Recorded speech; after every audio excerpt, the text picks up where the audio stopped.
नमस्ते ट्रम्प, नमस्ते ट्रम्प, नमस्ते ट्रम्प, नमस्ते Trump. India US friendship, India US friendship. नमस्कार दोस्तों, नमस्ते ट्रम्प, हाउडी मोदी। अब की बार ट्रम्प सरकार। सितंबर 2019 में टेक्सास के एनआरजी स्टेडियम में हमारे प्रधानमंत्री नरेंद्र मोदी को किसी विजेता की तरह सम्मान मिला। इसके बाद फरवरी 2020 में अहमदाबाद के मोटेरा स्टेडियम में माय फ्रेंड ट्रम्प की गूंज थी। दोनों ही इवेंट दो बड़े नेताओं ने एक दूसरे के लिए आयोजित किए थे। प्रधानमंत्री मोदी और अमेरिकी राष्ट्रपति ट्रम्प की जोड़ी को भारत ने दुनिया में डिप्लोमेसी का एक नया युग बताया। लेकिन वही ट्रम्प अब साल 2025 में राष्ट्रपति बनते ही बदल गए हैं। वे नरेंद्र मोदी और भारत दोनों को परेशान कर रहे हैं। डिप्लोमेसी के मोर्चे पर तो मोदी उनके कारण परेशान हैं ही, आर्थिक मोर्चे पर भी ट्रम्प उन्हें मोदी को चैन से बैठने नहीं दे रहे हैं और इसका असर पूरे भारत पर होने वाला है। इस बार ट्रम्प ने एप्पल कंपनी को भारत में मैन्युफैक्चरिंग करने से मना कर दिया है। वे चाहते हैं कि एप्पल जो है आईफोन भारत में नहीं बल्कि अमेरिका में बनाए। उन्होंने एप्पल के टिम कुक से साफ कह दिया है कि इस बार नहीं हो पाएगा। इसकी वजह यह है कि डोनाल्ड ट्रम्प को चुनावों के दौरान किए गए अपने वादों को भी पूरा करना है। उन्होंने चुनाव के दौरान रोजगार लाने की बात कही थी, रोजगार बढ़ाने की बात कही थी। जाहिर है कि अब एप्पल की मैन्युफैक्चरिंग, बड़ी बड़ी कंपनियों की मैन्युफैक्चरिंग जब अमेरिका में ही होगी तो वहाँ रोजगार बढ़ेगा। लेकिन सवाल यह है कि एप्पल को निशाने पर लेकर अमेरिकी राष्ट्रपति जो कर रहे हैं, क्या वो एक सामान्य सी बिजनेस डील है या फिर वैश्विक शक्ति संतुलन को बदलने की एक कोशिश की जा रही है। एप्पल जो कि चीन से प्रोडक्शन हटाकर भारत ला रहा था, अब अमेरिका के दबाव में अपने फैसले को बदल सकता है और यहीं से ये मुद्दा जो है वो व्यापार नहीं बल्कि कूटनीतिक तौर पर शक्ति प्रदर्शन का एक मुद्दा बन जाता है।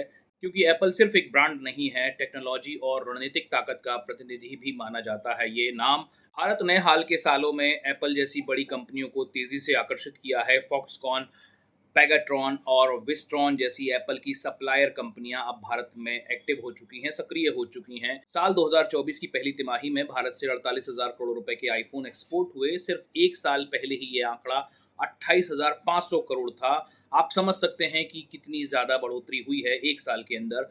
इकोनॉमिक टाइम्स का एक आकलन है कि अगले 18 महीनों में भारत से दुनिया के 40% आईफोन बन सकते हैं, जो कि अभी केवल 18 से 20% हैं। ये आकलन तब का है जब एप्पल अपनी मैन्युफैक्चरिंग अगर भारत में लगा रहा है तब। आईफोन अब केवल एक स्मार्टफोन नहीं, भारत की एक आर्थिक रणनीति का पोस्टर बॉय बन चुका है। लेकिन इसी बात पर डोनाल्ड ट्रम्प को आपत्ति है। उन्होंने एप्पल के सीईओ टिम कुक से कहा है कि India is doing very well but we want Apple to build here. यानी ट्रम्प चाहते हैं कि उत्पादन भारत में नहीं अमेरिका में हो। ये कोई पहली बार नहीं है जब उन्होंने एप्पल पर दबाव डाला हो। एप्पल अपनी मैन्युफैक्चरिंग काफी समय से चीन में कर रहा है। ऐसे में डोनाल्ड ट्रम्प ने साल 2019 में 300 अरब डॉलर के चीनी सामान पर 10% टैरिफ लगाने की धमकी दी थी। एप्पल सीईओ टिम कुक ने अपने निजी तौर पर इस मामले में लॉबिंग की और आखिर में आईफोन को इसमें छूट मिल गई। लेकिन साल 2025 में ट्रम्प ने साफ कर दिया है कि no more exemptions, not even for Apple. यानी इस बार एप्पल को भी कोई छूट नहीं मिलने वाली है। क्या ये व्यापार नीति है या फिर एक विदेश नीति, सवाल ये उठता है। क्वाड में भारत अमेरिका का साथी है। इंडो पैसिफिक रणनीति में भारत फ्रंटलाइन सहयोगी है। लेकिन जब भी निवेश, उत्पादन और रोजगार की बात आती है तो अमेरिका भारत को बैकसीट पर रखता है। ये सिर्फ एप्पल की कहानी नहीं है, ये मित्र राष्ट्र बनाम राष्ट्रहित की कशमकश है। अब समझिए भारत ने क्या किया है इस चुनौती का जवाब देने के लिए। भारत ने तकनीक के विश्व बाजार में महज दर्शक बनने की बजाय एक सक्रिय रणनीति अपनाई है। इसका सबसे बड़ा उदाहरण है पीएलआई स्कीम। पीएलआई यानी प्रोडक्शन लिंक्ड इंसेंटिव स्कीम। इसके तहत भारत सरकार कंपनियों से कहती है कि आप जितना ज्यादा भारत में सामान बनाएंगे, प्रोडक्शन करेंगे, उतना ज्यादा इंसेंटिव हम आपको देंगे। कंपनियों को इससे फायदा होता है, इसलिए वे भारत में मैन्युफैक्चरिंग को चुनती हैं। फॉक्सकॉन, पेगाट्रॉन और विस्ट्रॉन जैसी कंपनियां इसी स्कीम के सहारे भारत आई और उन्हें इसका लाभ बहुत मिला और एप्पल का प्रोडक्शन इसी तरह भारत आया।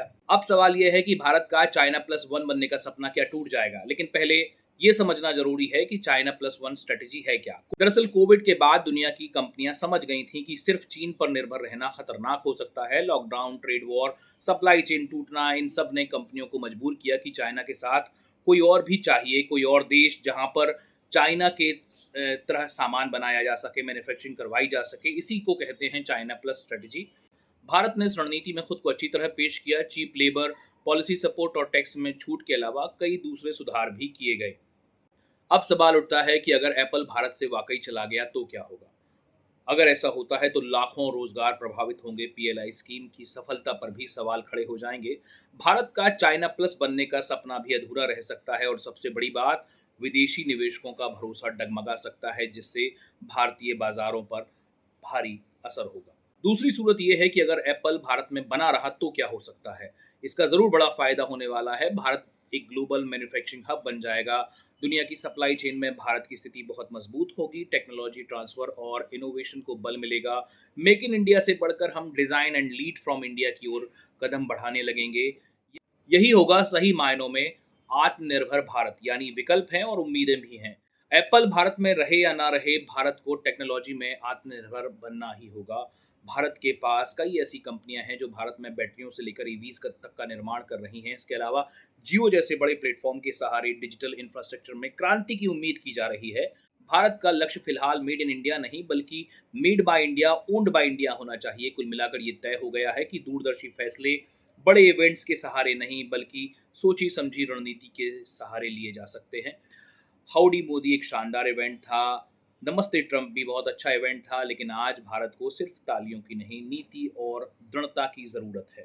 डोनाल्ड ट्रंप कह रहे हैं कि India is doing very well, लेकिन भारत को सिर्फ वेरी वेल नहीं, वेरी क्लियर, वेरी डिसाइसिव और वेरी इंडिपेंडेंट बनना होगा। क्योंकि टेक्नोलॉजी पर सत्ता उसी की होगी जो केवल इसे यूज नहीं करेगा बल्कि इसे बनाएगा भी। और फिलहाल हम इस मामले में पिछड़े हुए हैं, या फिर कहें बहुत आगे तो नहीं है। वीडियो अगर अच्छा लगा हो तो लाइक और शेयर ज़रूर कीजिएगा और मेरे चैनल को सब्सक्राइब भी ज़रूर कीजिएगा। बहुत शुक्रिया।